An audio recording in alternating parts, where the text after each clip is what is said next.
नमस्कार। जैसा कि सभी लोगों को विदित है कि 16 से 18 नवंबर 2023 को ढोंडियाल कुल का जो है अनुष्ठान था। ग्राम झोपड़ों, ग्राम सभा न्यालगढ़, पट्टी कटुलचू, विकास खंड खेरसू, जिला पौड़ी गढ़वाल। तो इसमें हमारे 5 दादाओं की संतान थी और हम चौथी पीढ़ी के लोग थे। तो जो किसी वजह से अपने जो है पुरानों पुरखों की जगह ज़मीन को छोड़ के करीब 100 साल पहले, 150 साल पहले या 200 साल पहले यहाँ से माइग्रेट हो गए थे, पलायन कर गए थे। वो कारण जो भी रहे होंगे उसमें हम ज़्यादा बहस नहीं करेंगे। तो उनको इकट्ठा करने का मेरा एक सपना था और मैंने एक अलकनंदा एसोसिएशन का, चूँकि मैं सेक्रेटरी हूँ 23 साल से, और निर्विरोध उसका सेक्रेटरी हूँ। कोई भी सेक्रेटरी पद को जो है लेने को तैयार नहीं होता, क्योंकि लोगों का मेरे ऊपर इतना विश्वास है कि मतलब जो है कि मैं कुछ उसका कह नहीं सकता। लेकिन क्या होता है कि जब ज़्यादा विश्वास किसी का हो जाए तो उस विश्वास को जो है मेंटेन करना पड़ता है, और मेंटेन करना बहुत बड़ी बात होती है। पद प्रतिष्ठा या ख्याति प्राप्त करना कोई बड़ी बात नहीं है, लेकिन उस प्रतिष्ठा को मेंटेन करना सबसे बड़ी बात होती है। क्योंकि आज तो लग रहा है कि हम जो है पद प्रतिष्ठा हमारी जो है आसमान पे है और कल को हमारी पद प्रतिष्ठा जमींदोज हो गई। ऐसा नहीं होना है। मतलब हमें बिल्कुल बीच का हिसाब रखना है और अपनी पद को भी बना के रखना है, अपनी प्रतिष्ठा को भी बनाए रखना है। और जो काम हम समाज के लिए कर रहे हैं, ये उदाहरण जो है ये हम जो है गाँव को, समाज को देना चाहते हैं।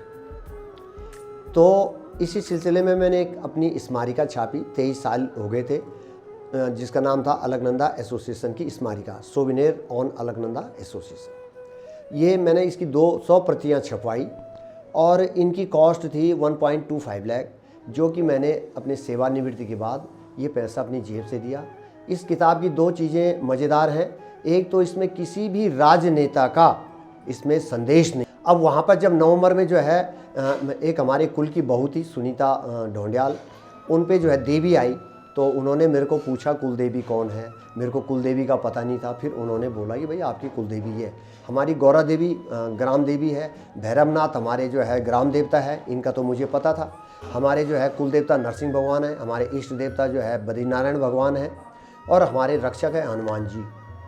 तो इन चीज़ों का मुझे पता था, लेकिन कुल देवी का पता नहीं था। मैं कन्फ्यूजन में था। फिर जब उन्होंने बोला कि आपकी भगवती दीवा भगवती है, आप उनका जो है अनुष्ठान कीजिए और कुल देवता के स्थान में उनको भी जगह दीजिए, तो मेरा ये कम से कम ये घर 500 साल पुराना उजाड़ हो गया था। यहाँ अजगर घूमते थे। और जो है 1960 में मेरा जन्म यहीं एक नीचे ओबरा बोलते हैं, और मेरी दादी ने बोला था कि जो है 11 गते असूज का जो है मैं पैदाइश हूँ। और मुझे संवत अभी ढंग से पता नहीं है क्या था। 1960 तो है, सन 1960, 26 जनवरी 1960 का मेरा व्रत है, जन्मदिन है। और मेरी दादी ने बोला था कि ये ओबरे में एक पुआल की पूली में मैं पैदा हुआ। उस ज़माने में परसूता को जो है कोई इस तरह की फैसिलिटी थे, रजाई गद्दे नहीं दिए जाते थे। क्यों नहीं दिए जाते थे? कि जो कि पुआल गर्म होता था और उसकी तासीर गर्म होती, तो जच्चा बच्चा के लिए वो ठीक होता था। उसके बाद जैसे ही 10-11 दिन में नामकरण होता था, तो दादी लोग बड़ी कड़क होती थी, ज़्यादा पढ़ी लिखी नहीं होती थी, तो वो तुरंत हमारी माँ जो उनकी बहू होती थी उसको आदेश देती थी कि तुरंत खेतों में जाओ और काम करो, और ये बच्चे को हमें दे दो। बच्चा मैं देखूँ, बहुत हो गया 10-11 दिन, बहुत ऐश हो गई तुम्हारी। तो वो ज़माना होता था, बड़ी कड़क होती थी। उस ज़माने में कितना स्टेमिना लोगों को होता था। आज की डेट में जो नए बच्चों को देखता हूँ मैं कि जो है बेड रेस्ट मिल जाता है। कोई जो है बच्चा जो है छोटी बिटिया 18 प्लस की कोई बिटिया अगर गर्भवती होती है तो उसको बोलते हैं कि साहब इसको बेड रेस्ट चाहिए। तो मतलब कहने का मतलब हमारा खान पान, हमारा जो है हमारा वर्क कल्चर, हमारा ये सब खत्म हो गया। मिलेट्स खत्म हो गए। मैं मोदी जी का भी थैंक्स करूँगा कि वो मिलेट्स अपने जो मोटे अनाज की तरफ ध्यान दे रहे हैं। और इस अनुष्ठान की खास बात यह है कि मैंने सिट्टू रावत पौड़ी वाले से इस अनुष्ठान के लिए, शिवचरण रावत नाम है, उनसे मैंने मिलेट्स, रोट अरसे और जो यहाँ का कोदे की मट्ठी वगैरह, ये हमने ये पैकिंग अपने जो है अपने लोगों को दी। 5 दादाओं की संतान यहाँ पे आई, उनके नाती नंतान पूत संतान आए और सभी बहुत खुश हुई। करीब 150-200 की यहाँ गैदरिंग थी, गांव के लोग भी आए और हमारा एक रिकॉर्ड था कि हम ये गड़न खड़न, काला मुर्गा और ये चौबट्टा और ये खाडू नर्सिंग में जो है डोंडिया नर्सिंग वगैरह, इस तरह में हम विश्वास नहीं करते। हमारे दूध फूल वाले नरसिंह देवता हैं और ये हमारा इतिहास था कि गांव में रहते हुए भी हमने इन अंधविश्वासों पे विश्वास नहीं किया। ये कहीं बुझनिया कर दो, कहीं गड़न खड़न कर दो, इनसे हमारे ढोंडियाल कुल के बिल्कुल खिलाफ थे। हमारे यहाँ किसी पे पसवा नहीं आता, कुलदेवता नहीं आता, कुलदेवी नहीं आती, लेकिन अब कुलदेवी प्रकट हुई है तो मेरा भी हृदय परिवर्तन हुआ है। तो हमने जो है फिर कुलदेवी का आह्वान किया और आज उस कुलदेवी की वजह से ये घर भी बना और जो है नरसिंह भगवान का स्थान जो है अभी वीडियो के माध्यम से अपलोड हो रहा है।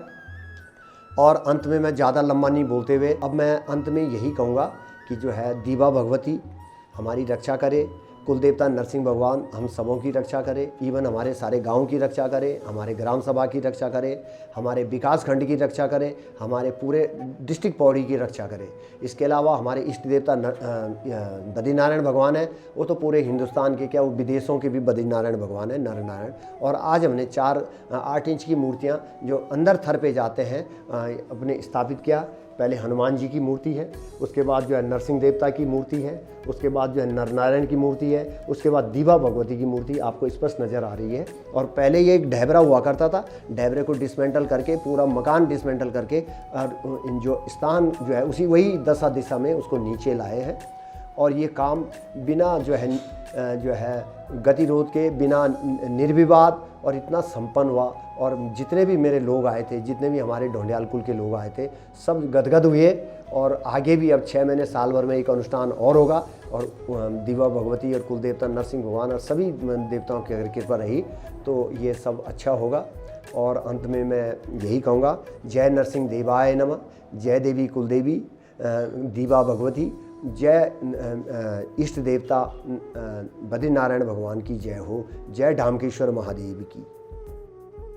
ये देवी का है अनुष्ठान किया जा रहा 3 दिन का। इसमें सारे ढोंडियाल बंधु को इकट्ठा किया गया है और सभी यहाँ पे एकत्रित हुए हैं। 3 दिन का पाठ रखा गया है और इसमें सभी के मतलब आगे के लिए, भविष्य के लिए सभी मतलब स्वस्थ रहें, परिवार सब एकत्रित होके सब यहाँ पे उसमें कार्य में इकट्ठा होकर अनुष्ठान में भाग लें। इसीलिए हमने सबको इकट्ठा किया है यहाँ पे। और ये अनुष्ठान 3 दिन में ख़त्म हो जाएगा। सभी को यहाँ पे भगवान का और ये सब आगे भी इसी तरह सब कार्य अच्छे निपटे रहें, यही हमारी भगवान से प्रार्थना है। नरसिंह भगवान की कृपा से सभी लोग यहाँ पर मौजूद हैं, एकत्रित हुए हैं, जिसमें रिश्तेदार से लेकर और सभी लोग मौजूद हैं। तो नरसिंह भगवान के कई सालों से पड़ा हुआ था, जिसमें कि हमारे भाई साहब ने एक प्लान बनाया कि इसको पूरा मकान उकर कर इसको नया स्थान दिया जाए, जिससे लोगों ने कहीं अन्यत्र इसको हस्तांतरित करने का मौका दिया था, लेकिन सक्सेस नहीं हो पाया। जो स्थान यहाँ पर था उसी स्थान पे चाह रहे थे नरसिंह भगवान कि मैं इसी स्थान पे रहूँ। तो इसमें पुराने ज़माने के पता नहीं कब के उनकी लाठी और झोली रखी हुई थी, जिसको कि कई साल हो चुके थे। तो आज हम गौरवान्वित महसूस कर रहे हैं कि एक नया वो हुआ है, जीर्णोद्धार, मंदिर का एक नया जीर्णोद्धार हुआ है।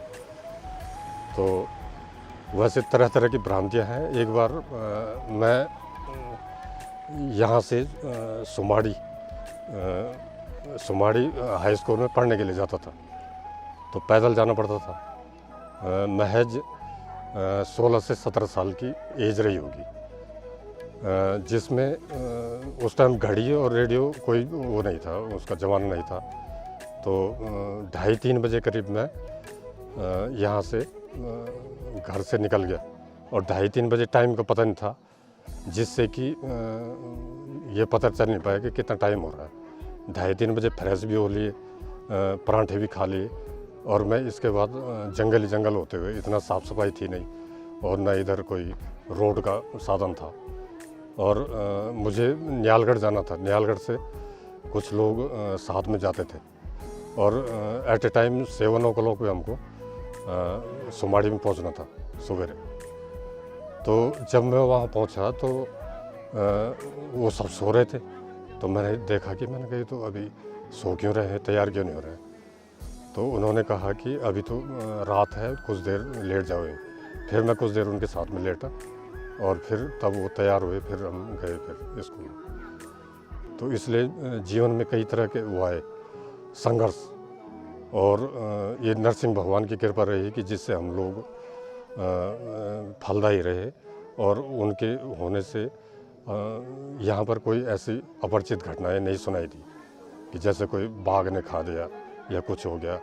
रात बिरात भी कई दूर से पैदल आते थे लेकिन कोई फर्क नहीं पड़ा, और ऐसा कुछ सुनने में नहीं आया इतने सालों में। तो वैसे तो कई चीज़ें हैं कहने के लिए, लेकिन समय की कमी होने के कारण मैं कुछ कह नहीं पा रहा हूँ। और धन्यवाद सभी भाइयों का जिन्होंने ऐसा आयोजन किया। और एट ए टाइम कोई इतना काम हो नहीं पाता कि जो हम तो लास्ट में आए, लेकिन जो पहले से तैयारी कर रहे हैं उनका बहुत बहुत शुक्रिया अदा करते हैं। और हमको तो कराए मिल गया पूरा, जैसे आए और उन्होंने कहा तुम सो या बस सो रहे हैं। तो थोड़ा बहुत मेहनत हम भी कर रहे हैं, लेकिन वो उतना मान्य नहीं रखता कि जितना ये कई दिनों से अपना उसमें लगे हुए थे काम पे। और कई बार आना जाना कितना मुसीबत होती है। एक बार भाई साहब उधर बारिश में टूट गया, उधर वहाँ फंस गए कहीं पे। तो उधर SDRF की टीम थी, लेकिन उसमें कोई वो दरोगा जी थे, उनसे बताया, लेकिन उन्होंने कोई ध्यान नहीं दिया। वो कोई उधर के थे प्लेन के। अगर कोई हिल के दरोगा होते तो रात में खाने की व्यवस्था करते वो करते, लेकिन उसने कोई खास ध्यान नहीं दिया। और वैसे नहीं देता भी, लेकिन वो खुद परेशान था। वो खुद परेशान था क्योंकि आने जाने का रास्ता टूट गया था और रात भर इनको रात गुजारनी पड़ी उसमें। फिर ये सवेरे आए वहाँ से। तो हमको बड़ा बुरा लगा कि इस टाइम इनकी कोई हेल्प नहीं हो पाई। तो वैसे हमने कई लोगों की हेल्प करी है और ईमानदारी से हमने नौकरी करी। तो मैं अधिक न बोलते हुए और कम शब्दों में अपने बयान को पूरा करता हूँ। धन्यवाद। जय नरसिंह देवता, जय माँ दीवा भगवती। मैं रेणु ढोंडियाल, पत्नी श्री विनोद कुमार ढोंडियाल, यहाँ झोपड़ों नयालगढ़ से अपने परिवार के बारे में बताना चाह रही हूँ कि 3 दिन का हमने पाठ रखा है और नरसिंह देवता की मूर्ति स्थापित की है, माँ दीवा भगवती की मूर्ति स्थापित की है। सब परिवारजनों ने मिलकर, हमारी जेठानी, देवरानी और हमारे जेठ देवर सब मिलके, और आगे भी हम ऐसे ही करते रहेंगे। यही हमारी कामना है और यही हमारे मन में है कि इसी तरह हम हर साल, जैसे कि बोला जा रहा है कि पूजा होगी, तो हम ज़रूर करेंगे। और हमारे मंगल कामना करते हैं अपने परिवार के लिए, अपने बच्चों के लिए, कि खूब भविष्य में फलें फूलें और हम पे नरसिंह देवता का और माँ दीवा भगवती का आशीर्वाद सदा ही बना रहे। जय ढामकेश्वर महादेव।